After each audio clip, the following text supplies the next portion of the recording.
ओम शांति। ओम शांति। ओम शांति। ओम शांति। ओम शांति। ओम शांति। आज 2 सितंबर 2025 प्रातः मुरली। ओम शांति।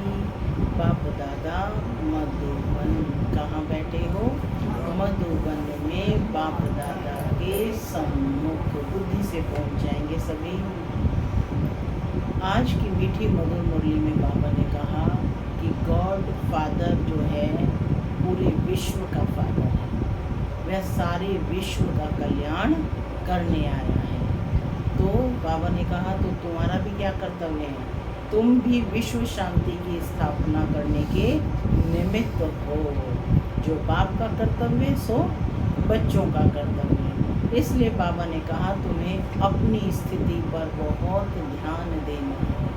तुम्हें अशांत नहीं होना है, शांति में रहना है और शांति के वाइब्रेशंस पूरे विश्व में फैलानी है। साथ ही आज की मुरली में बाबा ने बताया कि बच्चों जो फरमान बरदार बच्चे हैं उन्हें किन्हें कहा जाता है? कौन है वो जो फरमान बरदार बच्चे हैं? तो बाबा ने स्पष्ट किया मुरली में, जो पूरे कायदे नियम के अनुसार चलते हैं, अमृत वेले उठते हैं, बाप को याद करते हैं, बाप का जो फरमान है उस अनुरूप स्नान आदि करके क्लास में यानी याद की यात्रा पर पहुंचते हैं। तो ऐसे बच्चे बाबा कहते सबूत या फरमान बरदार है।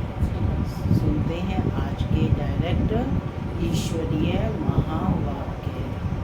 ओम शांति। बाबा कहते मीठे बच्चे, तुम विश्व में शांति स्थापन करने के निमित्त हो, इसलिए तुम्हें कभी अशांत नहीं होना है। तुम विश्व में शांति स्थापन करने के निमित्त हो, इसलिए तुम्हें कभी अशांत नहीं होना चाहिए। आज की मुरली से प्रश्न है, बाप किन बच्चों को फरमान बरदार बच्चे कहते हैं? बाप किन बच्चों को फरमान बरदार बच्चे कहते हैं? कौन से बच्चों को? जो श्रीमत पर चलते हैं और जो अमृत वेले उठते हैं, बाबा को याद करते हैं। चलिए सुनते हैं बाबा का उत्तर। बाबा कहते बाप का जो मुख्य फरमान है कि बच्चे अमृत वेले उठकर बाप को याद करो। इस मुख्य फरमान को पालन करते हैं। सवेरे सवेरे स्नान आदि कर फ्रेश हो मुकर्रर टाइम पर याद की यात्रा में रहते हैं। बाबा उन्हें सपूत व फरमान बरदार कहते हैं। वही जाकर राजा बनेंगे। कपूत बच्चे तो झाड़ू लगाएंगे। ओम शांति। मना मैं शांत स्वरूप आत्मा हूँ, शांति मेरा स्वधर्म है। बाबा कहते मीठे बच्चे अब घर वापस जाना है। ओम शांति। इसका अर्थ तो बच्चों को समझाया है। ओम अर्थात मैं आत्मा हूँ। ऐसे सब कहते हैं जीव आत्मा है जरूर, और सब आत्माओं का एक बाप है। शरीरों के बाप अलग अलग होते हैं, यह भी बच्चों की बुद्धि में है। हद के बाप से हद का और बेहद के बाप से बेहद का वर्षा मिलता है। अब इस समय मनुष्य चाहते हैं कि विश्व में शांति हो।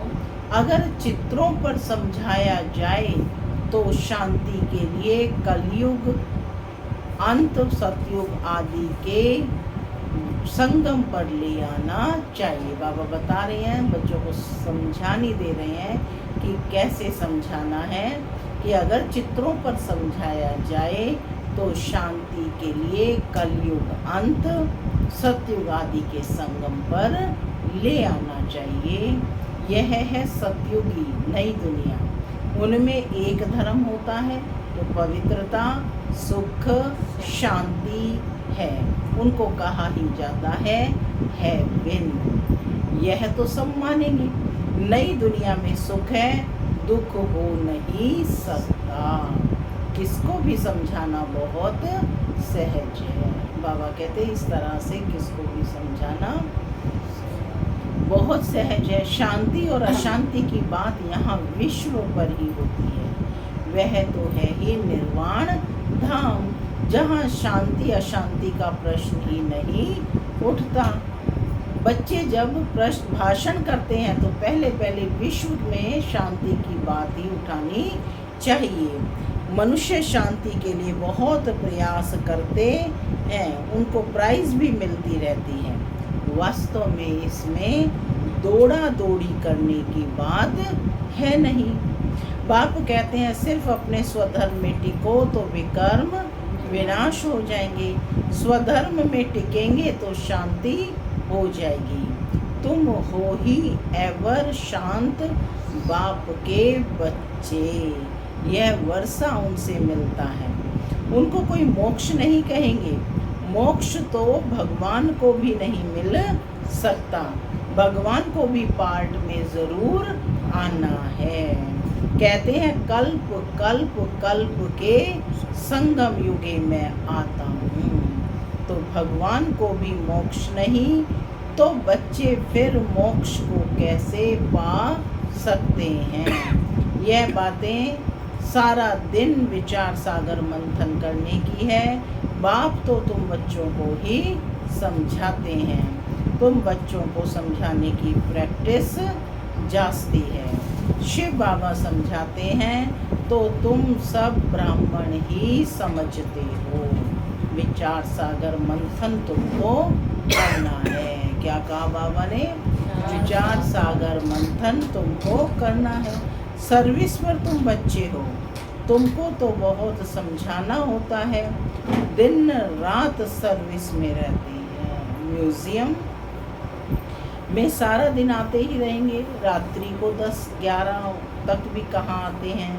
सवेरे 4 बजे से भी कहाँ सर्विस करने लग पड़ते हैं। यहाँ तो घर है, जब चाहे तब बैठ सकते हैं। सेंटर्स में तो बाहर से दूर दूर से आते हैं, तो टाइम मुकर्रर रखना पड़ता है। यहाँ तो कोई भी टाइम बच्चे उठ सकते हैं, परंतु ऐसे टाइम तो नहीं पढ़ना है जो बच्चे उठें और जुटका खाएं। इसलिए सवेरे का टाइम रखा जाता है।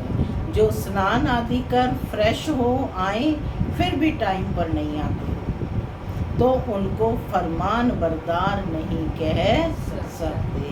बाबा ने बोल दिया है जो स्नान आदि करके फिर टाइम पर नहीं आते हैं तो उनको फरमान बरदार नहीं कह सकते हैं। लौकिक बाप को भी सपूत और कपूत बच्चे होते हैं ना, बेहद के बाप को भी होते हैं। माने कुछ फरमान मानने वाले, कुछ ना मानने वाले। सपूत जाकर राजा बनेंगे और कपूत जाकर झाड़ू लगाएंगे। मालूम तो सब पड़ जाता है ना। श्री कृष्ण जन्माष्टमी पर भी समझाया है, श्री कृष्ण का जन्म जब होता है तब तो स्वर्ग है। एक ही राज्य होता है। विश्व में शांति है, स्वर्ग में बहुत थोड़े मनुष्य होंगे। वह है ही नई दुनिया, वहाँ अशांति हो नहीं सकती। शांति तब है जब एक धर्म है, जो धर्म बाप स्थापन करते हैं। कौन सा धर्म? आदि सनातन देवी देवता। आदि सनातन देवी देवता धर्म। बाद में जब और धर्म आते हैं तो कितना अशांति होती है। वहाँ है ही शांति। 16 कला संपूर्ण है ना। चंद्रमा भी जब संपूर्ण होता है तो कितना शोभता है। उनको फुल मून कहा जाता है। त्रेता में 3/4 कहेंगे। खंडित हो गया ना, 2 कलाएं कम हो गई। संपूर्ण शांति सतयुग में होती है। 25% पुरानी सृष्टि होगी तो कुछ ना कुछ खिटखिट होगी।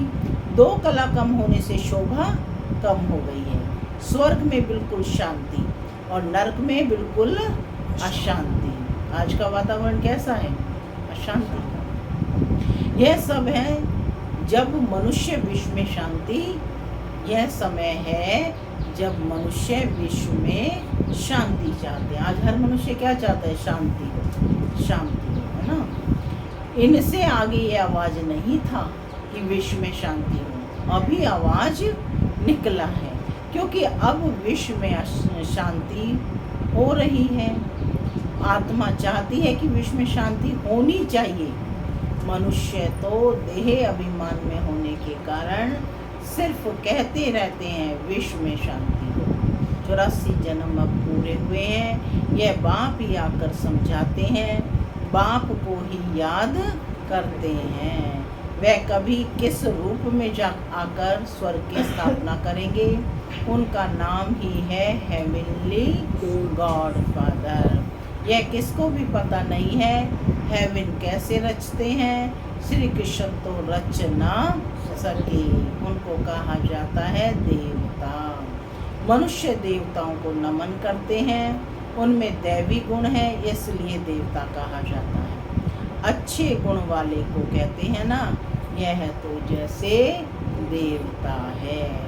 लड़ने झगड़ने वाले को कहेंगे यह तो जैसे असुर है।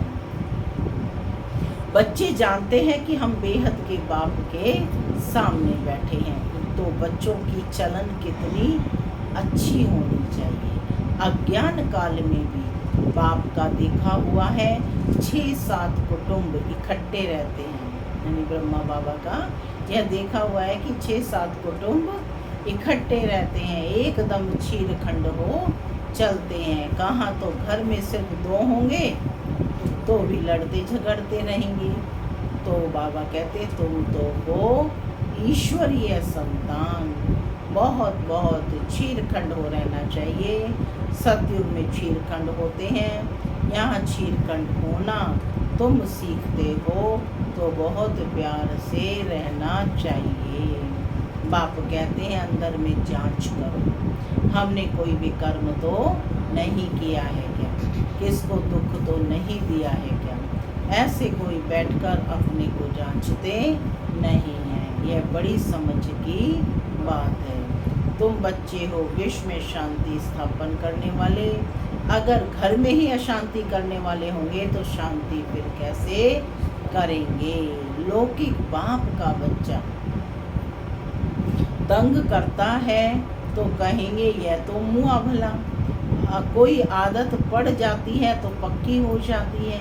यह समझ नहीं रहती है कि हम तो बेहद के बाप के बच्चे हैं, हमको तो विश्व में शांति स्थापन करनी है। शिव बाबा के बच्चे हो, अगर अशांत होते तो शिव बाबा के पास आओ, वह तो हीरा है, वो झट तुमको युक्ति बताएंगे। ऐसे शांति हो सकती है, शांति का प्रबंध देंगे। ऐसे बहुत हैं, चलन देवी घराने जैसी नहीं है। तुम अब तैयार होते हो गुलगुल दुनिया में जाने, यह है ही गंदी दुनिया, वैश्याल्य, इनसे तो नफरत आती है। विश्व में शांति होगी तो नई दुनिया में सुख संगम पर हो नहीं सकती, माने शांति इस समय नहीं है।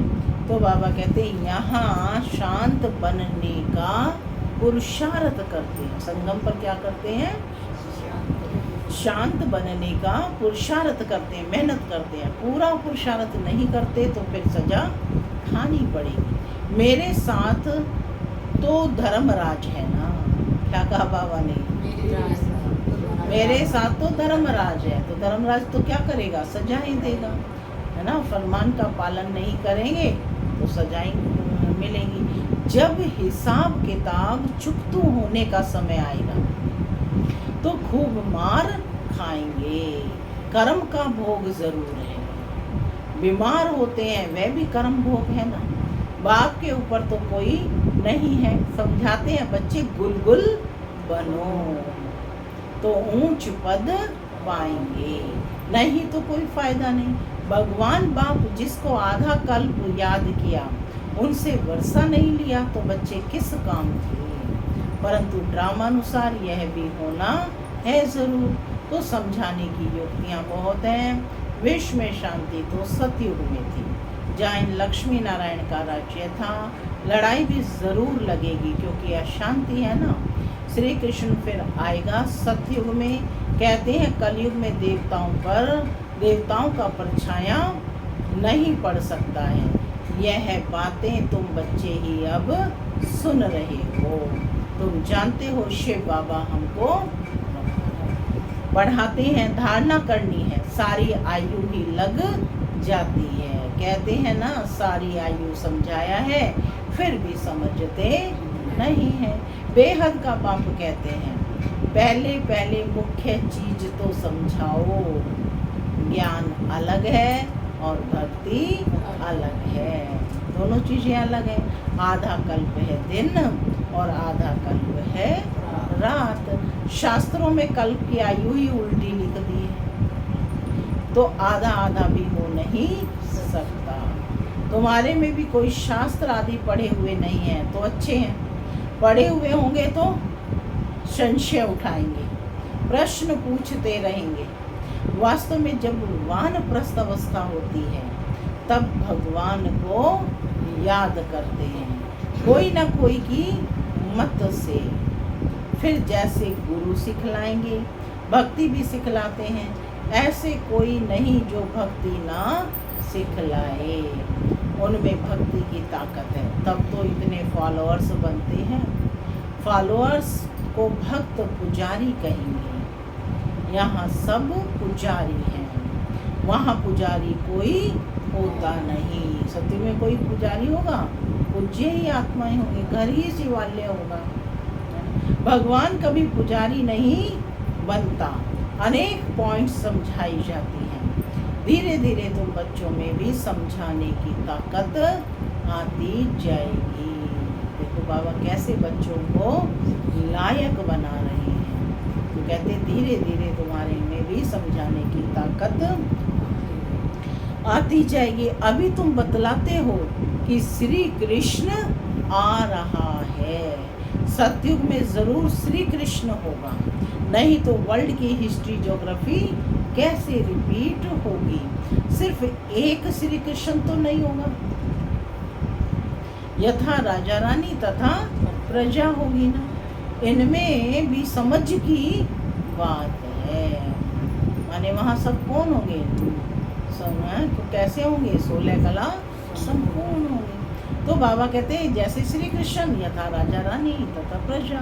इनमें भी समझ की बात है। तुम बच्चे समझते हो कि हम तो बाप के बच्चे हैं, बाप वर्षा देने आए हैं। स्वर्ग में तो सभी नहीं आएंगे, न त्रेता में सब आ सकते हैं। झाड़ आहिस्ते आहिस्ते वृद्धि को पाता रहता है।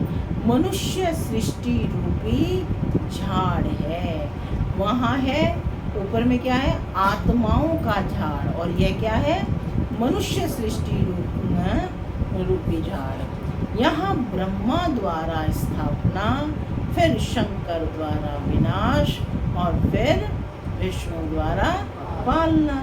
अक्षर भी एक कायदे से बोलने चाहिए, पहले स्थापना, फिर विनाश और फिर पालना।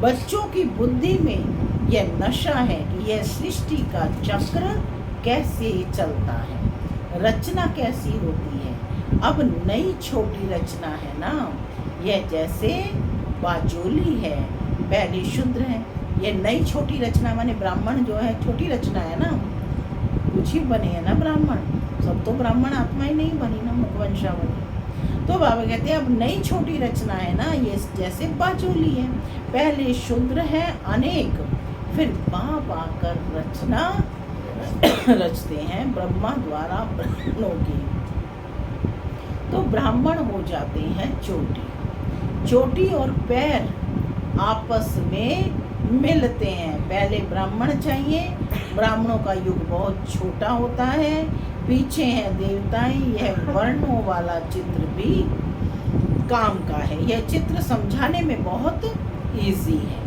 वैरायटी मनुष्यों का वैरायटी रूप है, समझाने में कितना मजा आता है। ब्राह्मण जब हैं तो सब धर्म है, शूद्रों से ब्राह्मण का सैपलिंग लगता है। शूद्रों में से ही तो बनाते हैं ना। जैसे गुरु नानक ने पंच प्यारे बनाए हैं ना, तो सिखों की स्थापना किस में से की? हिंदुओं से ही की ना। तो ऐसे ही बाबा कह रहे हैं कि शूद्रों से ब्राह्मणों का सैपलिंग लगता है। मनुष्य तो झाड़ के सैपलिंग लगाते हैं, बाप भी सैपलिंग लगाते हैं, जहाँ विश्व में शांति हो।